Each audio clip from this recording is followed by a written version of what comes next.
8, the Lions now have more losses this season than their previous 2 seasons combined. Entering Week 15, Detroit was 8-5, had a 55% chance to make the playoffs, according to ESPN Analytics. Since then, they've gone 0-3. They've now been eliminated from playoff contention. RC, when you hear Dan Campbell talk about not wanting to be home in the month of January in the playoffs and just everything that went wrong this season, how much blame would you assign to his role and why things went wrong? He deserves a ton of the blame because he gets a ton of the praise when this team plays extremely well. He's in charge of making sure the next offensive coordinator and defensive coordinator are prepared to take over those jobs. He's also in charge of delegation and decision-making within football games. And if you watch this team play in this season, they weren't as efficient or proficient on 4th down, but he continued to utilize those downs instead of getting points and playing field position to be the Dan Campbell that came in biting kneecaps. He wasn't able to make that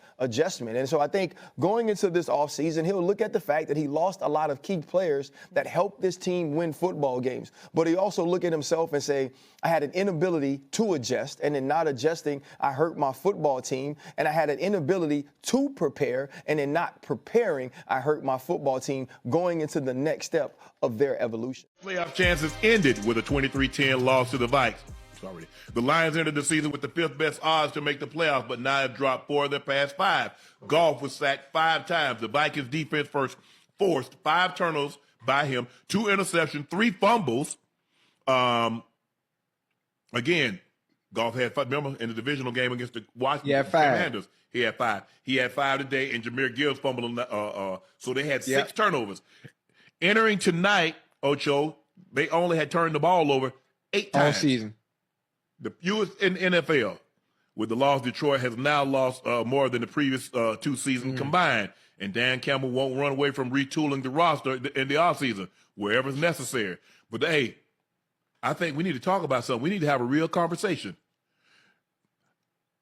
Who started calling the plays? Who took over the play calling, Ocho? Mr. Campbell? Ain't nobody want to talk about that because they won the first time he took over. And everybody was talking about, whoa, yeah. Okay. Okay, now. Let's talk about that. It look good. Hey, I'm trying to, when it comes to the play calling, I'm trying to talk about the running game. What happened to the goddamn running game? Jameer Gibbs was on fire.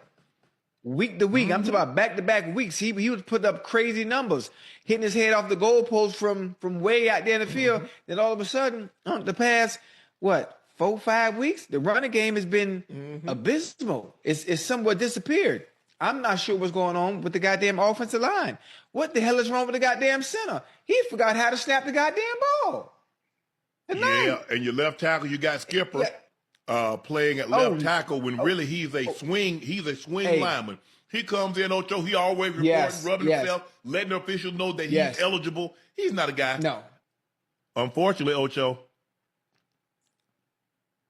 Penei Sewell, he's your best offensive lineman. You might have to kick him to the left side. You got to. Because you wasted him on the right side. You have to. Listen, he's a Swiss Army knife, He can do just about. He can play right guard, right tackle, left guard, left tackle. He can do it all. He's that good at what he does.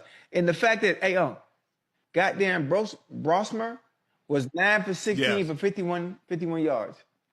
9 for 16 for 51 yards. This ain't Pop Warner. This is an NFL game.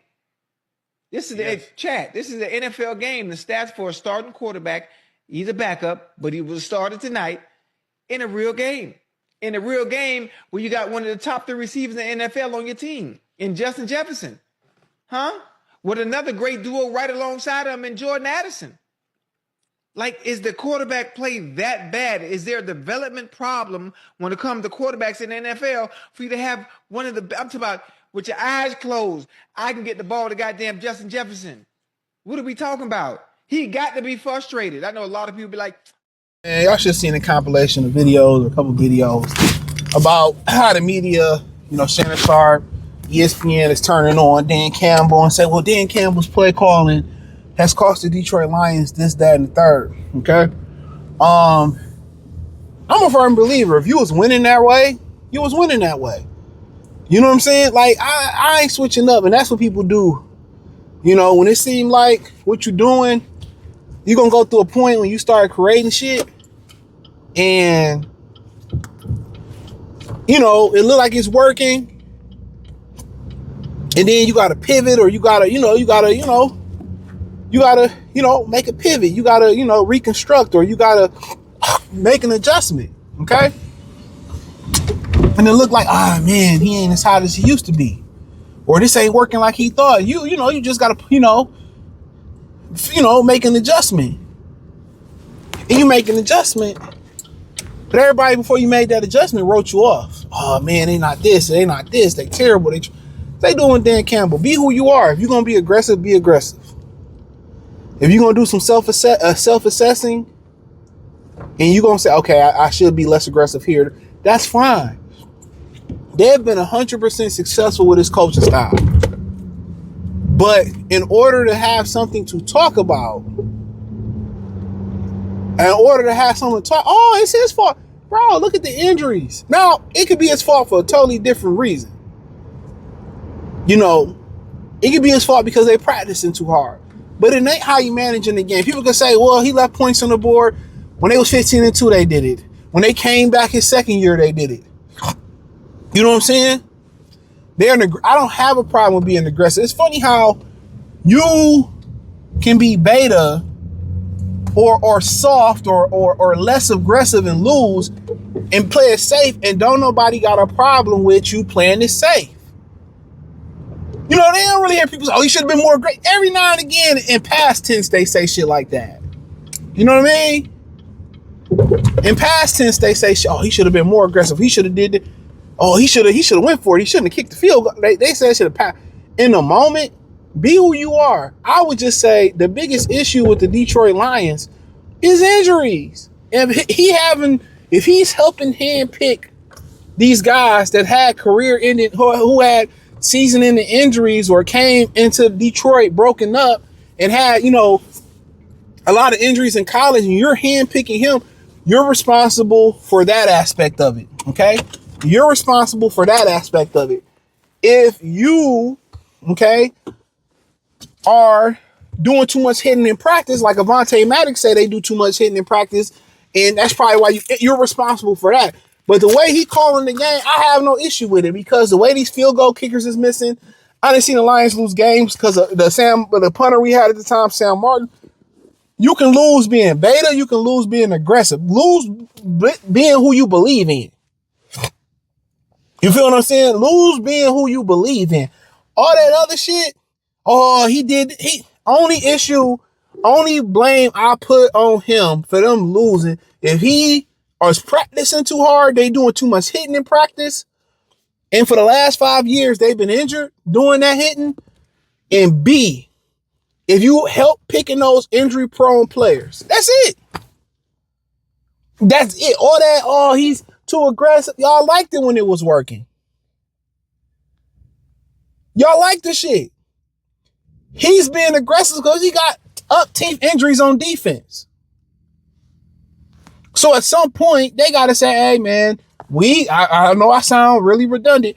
We got to put a premium on durability. We must put a premium on durability. Come on.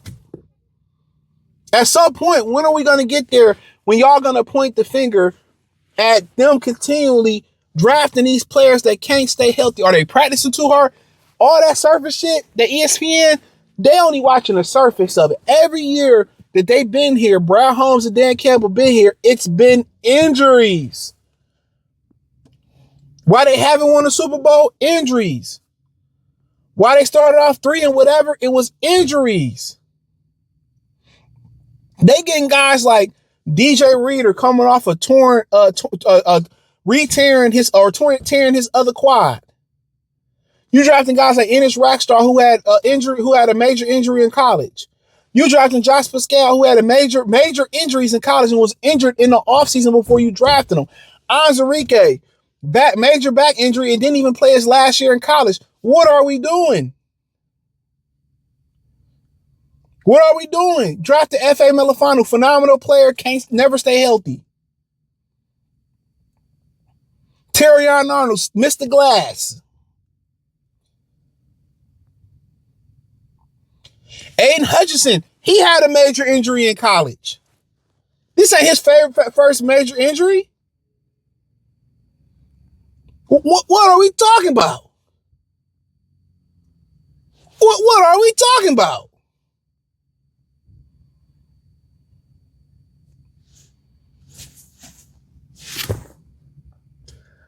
All that other shit, offensive coordinator, the defense shit wrong with the defensive coordinator.